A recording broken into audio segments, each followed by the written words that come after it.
Madame, Monsieur, bonsoir, bienvenue dans le JT de l'EDJ. Nous sommes le 21 janvier et voici les titres de ce journal. Dans la grosse actu de la semaine, nous revenons sur le budget 2026. Sébastien Lecornu a engagé l'adoption de son gouvernement pour faire passer une partie du texte sans vote à l'Assemblée nationale. Nous reviendrons également sur l'actualité locale avec les derniers éléments concernant les élections municipales à Nice ou encore l'ouverture d'un procès exceptionnel, celui d'un trafic d'œuvres d'art. La France a acté en début de semaine la signature d'un accord complémentaire qui devrait changer l'avenir de la Nouvelle-Calédonie. À l'international, retour sur le discours de Donald Trump, très offensif vis-à-vis du Groenland. En sport, zoom sur les résultats d'hier soir en Ligue des Champions, avec de mauvaises prestations de nos clubs français. Nous ferons aussi un tour en Australie, où se déroule le premier grand chelem de l'année en tennis. Nous terminerons par la belle victoire arrachée hier soir par les Aigles de Nice en hockey. Mais d'abord, notre grosse actualité de la semaine est consacrée à l'adoption du budget. Le Premier ministre Sébastien Lecornu a engagé hier après-midi la responsabilité de son gouvernement sur la partie recettes du budget. Formellement, le geste est lourd. Politiquement, il est presque devenu routinier. Et c'est là que commence le sujet, Léa Canet. Très concrètement, ce 49.3 ne porte que sur la moitié du budget. La moitié la plus sensible, certes, celle des impôts et des recettes de l'État, mais pas encore des dépenses. Le mécanisme est connu, le texte sera adopté automatiquement, sauf si une motion de censure réunit au moins 288 députés. Autrement dit, le gouvernement ne cherche pas tant une approbation qu'une absence de rejet massif, et c'est déjà une information en soi. Pourquoi en arrive-t-on là alors que le Premier ministre avait promis d'éviter le 49.3 ? Parce que la promesse était dès le départ conditionnelle, conditionnée à une majorité qui n'existe pas. Depuis des semaines, l'exécutif négocie à découvert. Il ne gouverne plus par bloc majoritaire mais par addition de minorités temporaires. En clair, on discute, on concède, on ajuste, on tranche. Le 49.3 n'intervient donc pas ici comme un passage en force brutale, mais comme un filet de sécurité institutionnelle. Le débat parlementaire a eu lieu, les compromis ont été intégrés, notamment avec les socialistes. Ce que fait le gouvernement aujourd'hui, c'est transformer un accord politique fragile en décision juridique solide. Et est-ce que ce 49.3 met le gouvernement en danger ? Très peu, et c'est sans doute l'élément le plus important à comprendre. Le Rassemblement national et la France insoumise ont déposé des motions de censure, mais elles sont condamnées à l'échec, car le Parti socialiste ne les votera pas. Boris Vallaud l'a reconnu explicitement, Olivier Faure et Jérôme Gage assument la même ligne. On touche ici à une réalité politique centrale. Le Parti socialiste n'est pas dans une logique de renversement mais d'influence. Il ne gouverne pas mais il pèse, et à ce stade, il estime avoir obtenu suffisamment pour ne pas prendre le risque du vide institutionnel. Ce budget révèle-t-il des fractures dans la majorité relative ? Oui, clairement. À droite et au centre, le malaise est réel. La hausse ciblée de l'impôt sur les sociétés, les nouvelles dépenses, la trajectoire de déficit jugée peu crédible, beaucoup d'élus avalent difficilement ce qu'ils considèrent comme des renoncements. Mais là encore, la contestation a ses limites. Personne ne veut endosser la responsabilité d'une censure qui ouvrirait la voie à une dissolution, puis à des législatives anticipées. La critique est virulente, mais le courage de la rupture manque. C'est ce qui explique ce sentiment étrange. Un budget critiqué de toutes parts, mais que personne ne veut vraiment faire tomber. Ce qui se joue cette semaine n'est donc pas seulement l'adoption d'un budget. En réalité, ce qui se met en place, c'est une nouvelle façon de gouverner. Un gouvernement qui avance sous contrainte permanente, sans majorité claire, en bricolant des compromis texte par texte. On ne décide plus par conviction collective, mais parce qu'il faut bien avancer quand même. Et c'est sans doute là le point clé. Le débat ne porte plus vraiment sur la méthode, le 49.3 on connaît, mais sur le résultat. Est-ce que ce budget est tenable ? Est-ce que les recettes suffiront à financer les dépenses annoncées ? Et combien de temps ce fragile équilibre politique peut encore tenir ?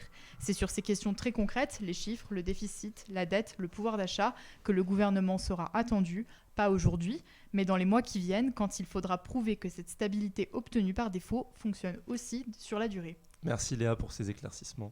On passe maintenant à la page locale. Des policiers varois appellent à un rassemblement à Nice. Dans le Var, le bureau du syndicat Alliance Police Nationale appelle à une marche citoyenne pour dénoncer un manque de moyens. Le rendez-vous est fixé le samedi 31 janvier sur la place Masséna de Nice. Passons à la page municipale avec des annonces marquantes ces derniers jours à Nice, à commencer par le retrait de la liste d'Éric Ciotti d'un certain Jean-Pierre Rivière, Jules Cotalorda.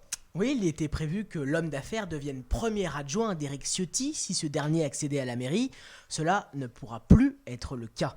En cause, l'incompatibilité entre son retour à la tête de l'OGC Nice et sa présence sur la liste du fondateur de l'Union des droites pour la République. Cette situation pouvait en effet rendre le candidat inéligible, comme l'avait affirmé le camp Estrosi, principal adversaire du député dans la course au municipal. Une incompatibilité confirmée par la loi, l'article L231 du Code électoral stipule que pour être candidat, une entreprise ayant des liens économiques forts avec une collectivité doit s'être mise en retrait de ses activités privées au moins 6 mois avant le scrutin, sous peine de voir l'élection invalidée par le tribunal administratif. Jean-Pierre River ne quitte pas pour autant la campagne d'Éric Ciotti. Il restera actif aux côtés du candidat et prendra même la tête de son comité de soutien. En cas de victoire, il devait devenir conseiller spécial du maire à la ville et à la métropole Nice-Côte d'Azur, mais là encore, l'entourage de Christian Estrosi a réagi. Par la voix de Marc Concas, avocat et premier adjoint à l'éthique de la ville, le recrutement d'un collaborateur est soumis au respect de conditions d'âge. Cette limite est fixée à 67 ans. Monsieur River étant âgé de 68 ans, il lui sera donc impossible d'intégrer quelconque cabinet d'élu. Enfin, un autre colistier d'Éric Ciotti pourrait être menacé d'inéligibilité. Il s'agit de Pierre Ippolito. Ce chef d'entreprise dispose de nombreux marchés publics avec la ville et la métropole, une situation susceptible d'entraîner des conflits d'intérêts. Près de Cannes, la municipalité de Cannet est contrainte de régler une lourde note. La non-délivrance d'un permis de construire à une société immobilière va coûter pas moins de 52 600 € à la commune. Elle s'était opposée pendant plusieurs années à la construction d'un immeuble de 12 logements. Chaque mardi, l'association Lions Club Nice Doyen organise une collecte de livres dans ses locaux. L'objectif, récolter un maximum d'ouvrages et les vendre lors de la foire aux livres Place Garibaldi au mois de mai. Avec cet argent, l'association finance ensuite des vacances pour les enfants défavorisés de Nice. Un reportage signé Elisa Roel et Marius Dreux. Michel est un habitué. Ça fait 40 ans qu'il est bénévole pour le Lions Club Nice Doyen. Aujourd'hui, il vient déposer des livres, une action simple mais pleine de sens. Le Lions Club Nice Doyen a pour objectif d'aider les enfants handicapés et défavorisés. Donc, ce ramassage de livres nous permet une fois par an de vendre les livres, de gagner de l'argent. Depuis 2022, c'est Martine qui gère les arrivées. Voilà, ah ben voilà, eh ben c'est moi. Hein. Tous les ouvrages sont stockés au sous-sol. Ici, plus de 30 000 livres rangés et triés à la perfection. Donc là, tout ce qui est littérature, on récupère les prix, par exemple les prix Renaudot. Voilà, ça c'est un exemple. Alors après, vous avez les prix marqués. Les prix marqués, ce sont les plus beaux livres. Ça veut dire que le prix se trouve à l'intérieur de la première page. Mon plus ancien, voilà. C'est celui-ci, 1779. J'ai qu'un volume, il m'en manque 2. Autant de livres qui ont permis de récolter plus de 10 000 € pour les vacances d'enfants défavorisés. L'année dernière, nous avons envoyé 15 enfants à Champsaur, dans le 05, à côté de Gap. Et là, c'est une ferme pédagogique et ils vivent des vacances de rêve, comme on dit. J'adore ce que je fais, je rencontre plein de gens. Prochain objectif de vente, la foire aux livres sur la place Garibaldi, le 9 mai prochain. On prend maintenant la direction du palais de justice où s'est ouvert lundi un procès exceptionnel, celui d'un incroyable trafic d'œuvres d'art, des Picasso, des millions d'euros et des secrets de famille. Simon Mathieu, vous nous racontez ce cas du siècle. Et oui, en effet, ce lundi 19 janvier, le palais de justice de Nice s'est transformé en coffre-fort. Parce que c'est le premier jour d'un procès qu'on attend depuis plus de 10 ans, l'affaire des Picasso détournés. Pour vous résumer le dossier en 3 chiffres, c'est une affaire de famille et de trahison qui va vous donner le tournis. En 2012, c'est l'année où tout commence. Catherine Hutin-Blay, la belle-fille de Picasso, se rend compte que des œuvres stockées dans un garde-meuble ont tout simplement disparu. Il y a plus de 71 œuvres qui ont disparu, des dessins, des lithographies, des toiles de maître d'une valeur inestimable. 10 ans d'enquête, il a fallu une décennie d'expertise et de mandats internationaux pour que les prévenus se retrouvent enfin dans le box hier. Le butin est colossal. Au cœur du procès, on parle de 71 œuvres disparues. Ce ne sont pas que des fonds de tiroir, il y a des pièces maîtresses que Picasso gardait notamment pour lui ou pour sa femme Jacqueline. Il y a notamment les têtes, ces 2 portraits iconiques, la tête de femme et l'espagnol à l'éventail. Il y a aussi des carnets comportant en fait des dizaines de dessins de lithographies issus de carnets de croquis personnels. Pour la valeur, on estime que le préjudice pourrait être de plusieurs dizaines de millions d'euros. Et qu'est-ce qui rend ce procès si exceptionnel ? Le côté exceptionnel de la méthode, justement. Habituellement, un vol d'art, c'est une alarme qui sonne, une vitre brisée. Ici, c'est un des vols les plus lents de l'histoire. Les œuvres ont été sorties une à une, pendant des années, dans un silence total. Les prévenus sont accusés d'avoir profité du deuil et de la confiance d'une héritière pour piller un trésor national. Pour vous parler justement un peu plus de cette méthode, tout se passe dans les entrepôts d'une société de transport d'art. Catherine Hutin-Blay, elle y stockait des centaines de caisses contenant l'héritage de sa mère. Olivier Thomas, le marchand d'art au centre de cette affaire, avait les clés et toute la confiance de l'héritière. La méthode était simple. On ouvre une caisse, On prélève quelques dessins ou une toile au milieu de centaines d'autres et on referme. Comme il n'y avait pas d'inventaire rigoureux à chaque mouvement, personne ne remarquait rien. C'est ce qu'on appelle un vol par soustraction discrète. Les œuvres étaient ensuite blanchies via des intermédiaires et revendues à des acheteurs prestigieux, comme le milliardaire Dmitri Ryablovlev, qui pensait acquérir des pièces tout à fait légales. Au centre du procès, Olivier Thomas, un marchand d'art très influent, on lui reproche notamment d'avoir profité de sa position pour soustraire ses œuvres et les revendre à des collectionneurs, comme notamment le milliardaire russe Dmitri Ryablovlev, c'est le patron de l'AS Monaco, qui lui, en fait, il n'était pas au courant de l'origine frauduleuse de ses œuvres d'art.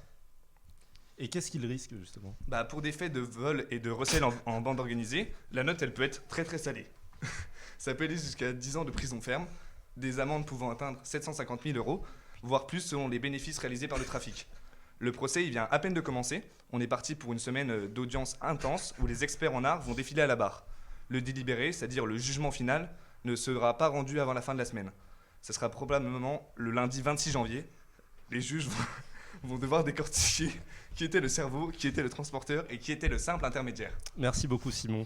Place maintenant à la page nationale. Lundi, Emmanuel Macron a annoncé la signature d'un accord complémentaire sur l'avenir institutionnel de la Nouvelle-Calédonie.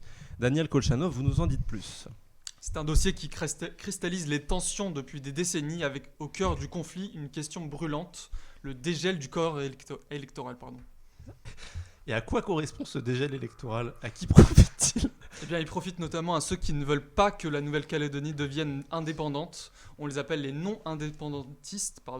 Depuis 1998, le corps électoral de l'archipel est gelé pour protéger la voix des Kanaks, le peuple autochtone installé depuis des millénaires en Nouvelle-Calédonie.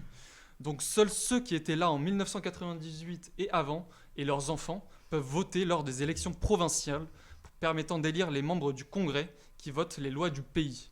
Le dégel permettrait donc l'ouverture du vote à 25 000 nouveaux arrivants, principalement des métropolitains et donc des non-Kanaks. Pour les indépendantistes, c'est la peur d'être mis en minorité dans leur propre pays et ainsi ne plus avoir à entrevoir une indépendance par les urnes qui disparaîtrait. C'est cette étincelle qui a provoqué l'embrasement notamment de mai 2024, des semaines d'émeutes insurrectionnelles, des pillages et un bilan tragique de 14 morts. À cause de cette pagaille, l'archipel était depuis dans une paralysie totale. Cet accord est appelé l'accord Élysée-Oudinot.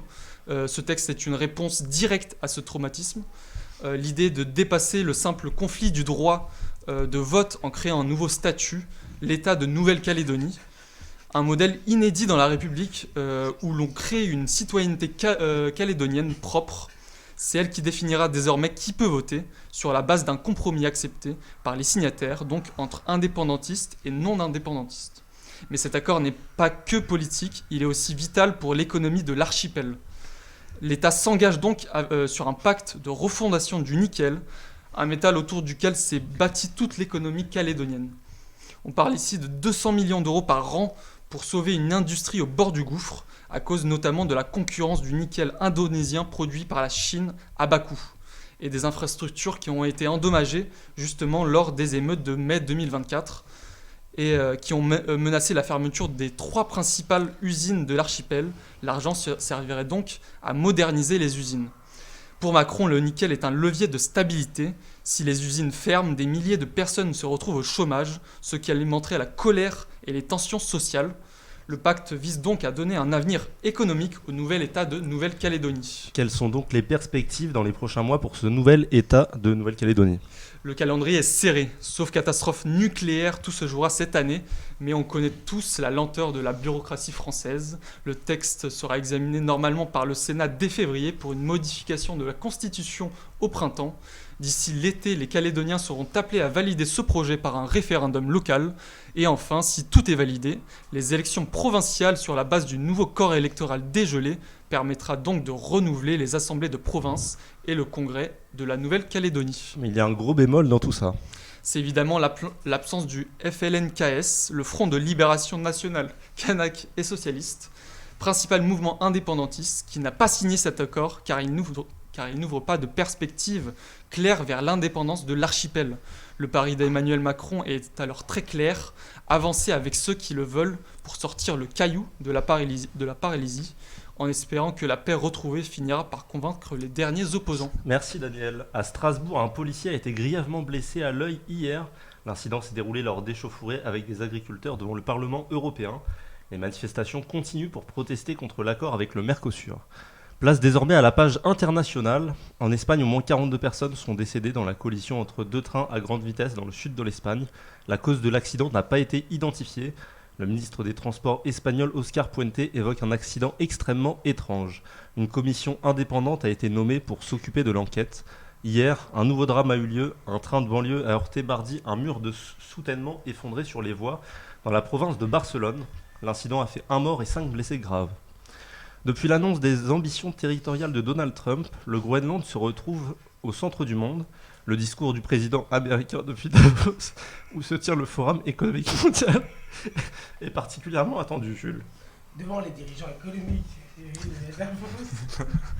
Donald Trump a assumé son soutien, placé le Groenland sous responsabilité américaine.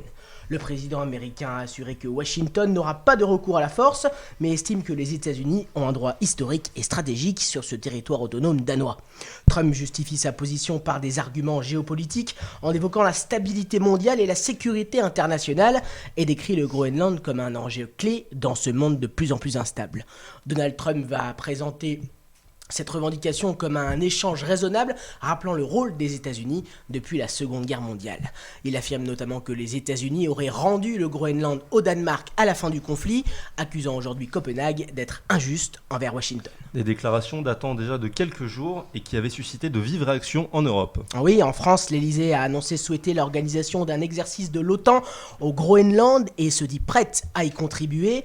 Plusieurs pays européens, dont la France, l'Allemagne et le Royaume-Uni, ont déjà déployé du personnel militaire sur place pour des missions de reconnaissance en vue d'un exercice organisé par le Danemark avec des alliés, un exercice mené en dehors du cadre formel de l'OTAN et donc sans implication directe des États-Unis. Une initiative qui avait provoqué la colère de Donald Trump. Le président américain avait alors menacé les pays participants d'imposer de nouveaux droits de douane pouvant aller jusqu'à 25%.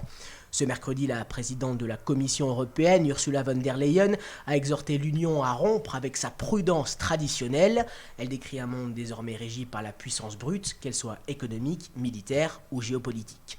Devant le Parlement européen à Strasbourg, von der Leyen a évoqué l'instabilité dans l'Arctique et au Groenland, la guerre en Ukraine et les tensions au Moyen-Orient pour appeler l'Europe à devenir plus indépendante et plus réactive face aux bouleversements mondiaux. Merci Jules. En mer des Caraïbes, les États-Unis ont de nouveau saisi un pétrolier. C'est la 7e opération de ce type depuis le mois de décembre. Un acte réalisé dans la lignée du blocus de navires sous sanctions en lien avec le Venezuela. L'homme qui avait tué par balle l'ancien Premier ministre nippon Shinzo Abe a écopé d'une peine de prison à vie. Un assassinat réalisé en plein jour il y a 3 ans qui avait choqué le Japon. Au Chili, le président élu José Antonio Cast nomme 2 ex-avocats d'Augusto Pinochet au gouvernement. Fernando Barros, 68 ans, occupera le ministère de la Défense, tandis que Fernando Rabat, 53 ans, celui de la justice et des droits humains. Les 2 hommes ont fait partie de l'équipe d'avocats du dictateur décédé en 2006. C'était l'essentiel de l'actualité mondiale. Il est l'heure à présent de se détendre un peu avec la rubrique sport.